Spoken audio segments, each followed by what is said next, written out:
আল্লাহ পাকের প্রতি ভালোবাসার পাত্র যারা, আসমান থেকে ভালোবাসা আরম্ভ হয়, পৃথিবীর মধ্যে আস্তে আস্তে মানুষের গ্রহণ করে, লোকে গ্রহণ করে। তাই আল্লাহ পাক পরবর্তীকারের প্রিয় পাত্র যারা, তারা তো ফিরিস্তাদের প্রিয় পাত্র।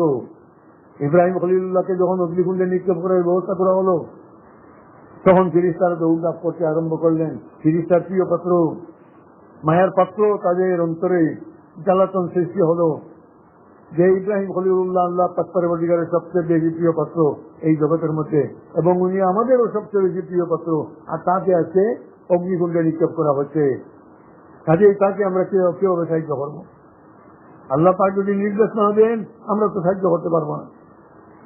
ফিরিস্তাগণ আসলেন, বললো যে জিবরাইলের নেতৃত্বে এসে বললেন, ইব্রাহিম, এই পৃথিবীর মধ্যে তুমি আল্লাহ পাক পরবর্তীকারের সবচেয়ে বেশি প্রিয় পাত্র, আর আল্লাহ পাকের যখন তুমি প্রিয় পাত্র, আপনি প্রিয় পাত্র, আমাদেরও প্রিয় পাত্র, আর আপনাকে আজকে অগ্নিকুণ্ডে নিক্ষেপ করা হচ্ছে, আমরা আপনাকে সাহায্য করতে পারবো না আল্লাহ পাক পরবর্তীকার যদি আমাদেরকে নির্দেশ না দেন। কাজেই আপনি আল্লাহ পাক পরবর্তীকারের কাছে দোয়া করুন, আল্লাহ পাক যদি আমাদেরকে নির্দেশ দেন আমরা সাহায্য করব। ইব্রাহিম খলিলুল্লাহ বললেন, না, আমার আল্লাহ পাকের কাছে দোয়া করার কোনো প্রয়োজন নাই। আমার সঙ্গে লোকে ঠিক করতেছে সেটা আমার দেখার বিষয় নয়। আমার দেখার বিষয় আমি আল্লাহ পাক পরবর্তীকারে হুকুম আসলাম রীতিমতো পালন করতে পারতেছি কিনা, আর আমার সঙ্গে কে কি করছে সেটা আমার দেখার বিষয় নয়। তখন ফেরেশতাগণ নিরাশ হয়ে আল্লাহ পাক পরবর্তীকারের দরবারে গেলেন। হযরত জিবরাইল আল্লাহ পাকের দরবারে আরজ করলেন, হে আল্লাহ, তুমি জানো এই পৃথিবীর মধ্যে তোমার সবচেয়ে প্রিয় পাত্র ইব্রাহিম খলিলুল্লাহ, আর আজকে ইব্রাহিম খলিলুল্লাহকে অগ্নিকুণ্ডে নিক্ষেপ করা হয়েছে। আপনি যদি আমাদেরকে নির্দেশ দেন আমরা ইব্রাহিম খলিলুল্লাহকে সাহায্য করব। আল্লাহ পাক বললেন, আমার ইব্রাহিম তোমাদের সাহায্য কি চেয়েছেন? ফেরেশতা বললেন, না না, ইব্রাহিম খলিলুল্লাহ আমাদের সাহায্য চাননি, কিন্তু আপনার মায়া ইব্রাহিম খলিলুল্লাহর সঙ্গে, তাই আমাদেরও মমতা ইব্রাহিম খলিলুল্লাহর সঙ্গে। ইব্রাহিম খলিলুল্লাহর সঙ্গে আমাদের যখন মমতা, তখন আমরা সেই মমতার জন্য দৌড়াদৌড়ি করতেছি। ইব্রাহিম খলিলুল্লাহ আমাদেরকে কিছুই বলেন। আল্লাহ পাক বললেন, তোমরা যাও, তোমাদের পথে তোমরা যাও, আমি যা ইচ্ছা আমার ইব্রাহিমের পক্ষে করব। তারপরে ইব্রাহিম খলিলুল্লাহকে নমরুদ যখন অগ্নিকুণ্ডে নিক্ষেপ করলো, আল্লাহ পাকের পরীক্ষা শেষ হয়ে গেল যে ইব্রাহিম খলিলুল্লাহ আল্লাহ পাকের মায়ার পাত্র এবং আল্লাহ পাকের জন্য অগ্নিকুণ্ডে নিক্ষিপ্ত হতে প্রস্তুত আছেন কিনা। আল্লাহ পাক সেটা পরীক্ষা করেছে। যখন অগ্নিকুণ্ডে নিক্ষেপ করা হলো, আল্লাহ পাক বললেন, হে আগুন, কুল্লা ইয়া নারু কুনি বারদান ওয়া সালামান আলা ইব্রাহিম, হে আগুন, তুমি আমার ইব্রাহিমের হকে ঠান্ডা হয়ে যাও, জ্বালাইও না ইব্রাহিমকে। আগুন বাগানে পরিণত হলো। ইব্রাহিম খলিলুল্লাহ আগুনের মধ্যে বসে থাকলেন, আগুন স্পর্শ করল না ইব্রাহিম খলিলুল্লাহকে। কিন্তু আল্লাহ পাক পরীক্ষা করলেন যে তুমি অগ্নিতে নিক্ষিপ্ত হবে এই বয়ে নমরুদের কথা কি মান্য করে নেও, না আমার কথার উপরে অচল এবং অচল থাকো, সেই পরীক্ষা করেন আল্লাহ পাক। তার জন্য যারা আল্লাহ পাক পরবর্তীকারের প্রিয় পাত্র তাদের উপর নির্যাতন যায়। আউলিয়া কেরাম যুগে যুগে আপনি দেখবেন, যদি ইসলামের ইতিহাস আলোচনা করেন তাহলে দেখবেন যে ইসলামকে অক্ষত রেখেছেন এই আউলিয়া কেরাম। যুগে যুগে আউলিয়া কেরাম এই ইসলামের উপর অটল এবং অচল রয়েছেন, তারা চূড়ান্ত নির্যাতিত হয়েছেন, কিন্তু ইসলামের উপর অটল এবং অচল রয়েছে। আমি বলতেছিলাম যে মান আদালি ওয়ালিয়ান ফাকাদ আযানতুহু বিল হারব। আল্লাহ পাক ফরমাইতেছেন, আমার মায়ার পাত্র যারা, তাদেরকে কেউ যদি শত্রু মনে করে তাহলে আমি আহ্বান করি, আসো আমার সঙ্গে যুদ্ধে। আমার মায়ার পাত্র যারা, তাদের সঙ্গে তোমরা যুদ্ধ করবে না। আমি এখানে গতকাল এক অলির কথা ঘটনা বলেছি কোরআনে পাকের মধ্যে এটা রয়েছে। তারপরে আল্লাহ পাক পরওয়ারদিগার এই হাদিসে কুদসির মধ্যে ফরমাইতেছেন, ওমা তাকাররাবা ইলাইয়া আবদি বিশাইইন আহাব্বা ইলাইয়া মিম্মা ইফতারাতু আলাইহি। আমার বান্দা যদি আমার নৈকট্য লাভ করতে চায়, যদি সাহেব বাতিন বিতর্কে পাকসাপ করতে চায়, তাহলে তার বাহ্যিক আমল সুন্দর করতে হবে।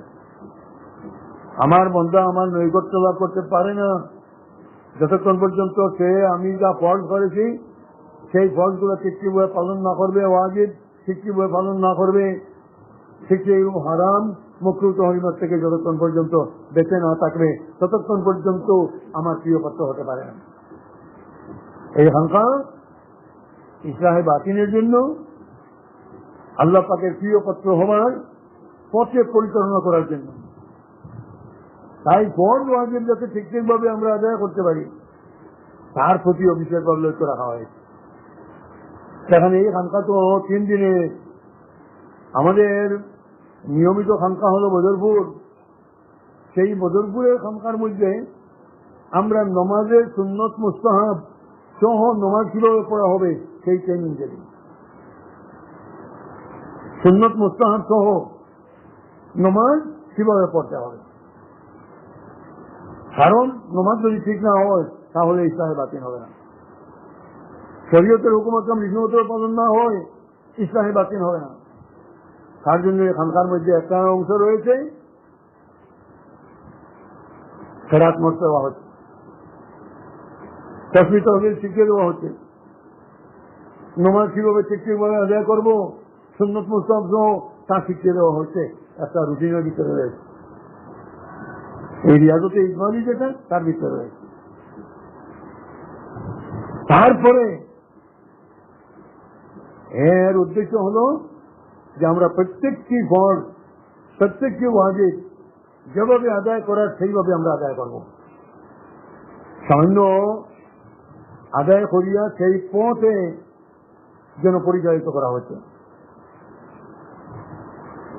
তারপরে খালি নমাজ দিয়া খবর মতো নমাজ নয়, পুরো শরীয়তের যাবতীয় হুকুম আমরা সেদিকে লক্ষ্য রাখবো।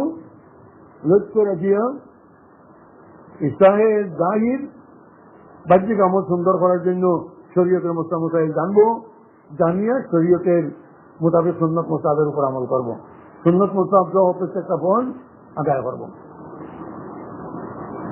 ওয়া ইয়াজালু আবদি ইয়াতাকাররাবু ইলাইয়া বিন-নওয়াফিল।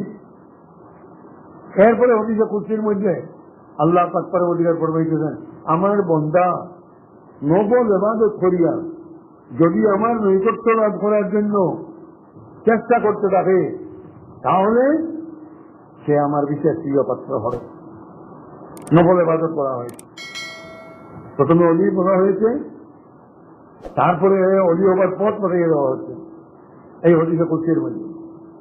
খালি নফল ইবাদত, এই নফল ইবাদতের মধ্যে আমরা যাতে নফল ইবাদত করি তার জন্য ইশরাক, চাষ, আউয়াবিন আদি এই নমাজ নফল ইবাদত। নফল ইবাদতের মধ্যে জিকির শ্রবণ, নফল ইবাদতের মধ্যে আওরাদ আদায়, নফল ইবাদতের মধ্যে দুরূদ, নফল ইবাদতের মধ্যে তাসবিহাত। খালি এই তাসবিহাত, আওরাদ আদায়, কোরআনে পাক তিলাওয়াত, বিভিন্ন নফল ইবাদত এই রুটিনের মধ্যে রাখা হয়, এই ইবাদতে ইজমালের মধ্যে রাখা হয়। প্রত্যেকের মধ্যে ইশরাকে নামাজ পড়বার আমার মনে চাইবে না, আমি আমার মনের বিরোধিতা করিয়া ইশরাকে নামাজ সময় পড়তে হবে, তাহাজ্জুদের নামাজ সময় পড়তে হবে, আউয়াবিনের নামাজ সময় পড়তে হবে।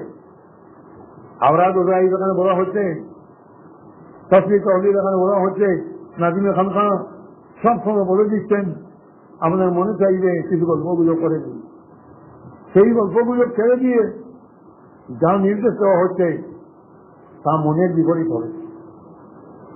যে সঙ্গী একজন আছেন, 2 জন আছেন, কয়েকজন আছেন, কিছু গল্পগুলো করবো মনে চাইতেছে, আর আপনি গল্পগুলো ছেড়ে দিয়ে এই তসবিহ যেটা নির্দেশ দেওয়া হচ্ছে সেটা আদায় করবেন, সেটা মনের বিপরীত। এই মনের বিপরীত এই কর্মই হল রিয়াজত। আর একদিকে শরীয়তের হুকুম, নওয়াফিলের উপর হুকুম, তার জন্য এখানে এই আমলের ভিতর দিয়া প্রশিক্ষণের প্রিয় হচ্ছে একদিকে রিয়াজত হয়।